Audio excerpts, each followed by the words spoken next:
তাহলে কি গুপ্তধনের বাক্সটা সুমন একাই সবাইকে ঠকিয়ে আত্মসাৎ করবে? যদি করে তাহলে বাদ বাকিদের কি হবে? কি ঘটতে চলেছে খোঁজ নাটকটির 2 নাম্বার পর্বে এবং 2 নাম্বার পর্বটা কবে আসবে এই সবকিছুর বিস্তারিত আপডেট জানিয়ে দিব আজকের ভিডিওতে। তাই আজকের ভিডিওটি সম্পূর্ণ দেখতে থাকুন।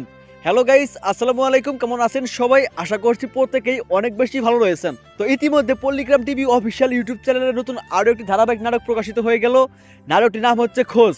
তো নাটকটির প্রথম পর্বটা যারা এখনো দেখেননি বা মিস করেছেন তারা দ্রুত দেখে নিন।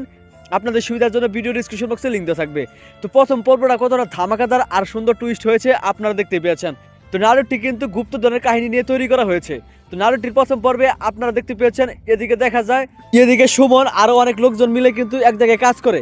তো কাজ করতে গিয়ে হঠাৎ করে কিন্তু একটি গুপ্তধনের বাক্স পায়। বাক্স পাওয়ার পর তারা প্রত্যেকে স্বপ্ন দেখে ফেলে তারা প্রত্যেকে রাতারাতি কোটিপতি বা বড়লোক হয়ে যাবে। যার কারণে তারা সেই বাক্সটা কিন্তু বাড়িতে নিয়ে আসে। বাড়িতে নিয়ে আসার পরে কিন্তু অনেক চেষ্টা করার পরে বাক্সটি ভাঙতে পারে না। কিন্তু পরবর্তীতে দেখা যায় গুপ্তধনের বাক্সটি ভাঙতে ভাঙতে অনেক রাত হয়ে যায়। যার ফলে সবাই কিন্তু সুমনকে বিশ্বাস করে তার বাড়িতে বাক্সটি রেখে সবাই চলে যায়। কিন্তু পরের দিন আসার পরে কেউ সুমনকে দেখতে পায় না এবং তার ঘরে তালা ঝুলানো দেখতে পায়। তাহলে কি সত্যি সত্যি সুমন সবাইকে ঠকিয়ে সেই বাক্সটি নিয়ে পালিয়ে গেছে? তো আপনাদের কাছে কি মনে হচ্ছে অবশ্যই কিন্তু কমেন্ট করে জানাবেন। এই সবকিছু ধামাকা কাহিনী দেখতে পারবেন আপনারা আগামী 2 নাম্বার পর্বে। তাই কেউ খোঁজ নাটকটি 2 নাম্বার পর্ব মিস করবেন না। তো এখন কথা হচ্ছে 2 নাম্বার পর্ব কবে আসবে? তো 2 নাম্বার পর্ব কবে আসবে সেটা জানিয়ে দেওয়ার আগে দ্রুত আমাদের এই চ্যানেলটি সাবস্ক্রাইব করুন।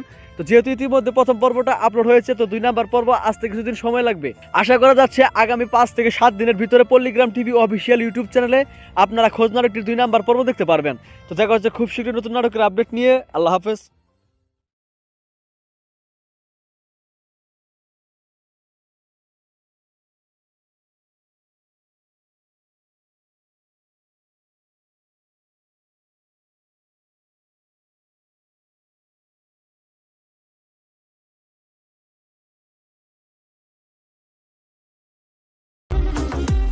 কিও মামা 12 তারিখ ভোট কাকে দিচ্ছে? সাহস থাকলে কমেন্টে বলা যায়।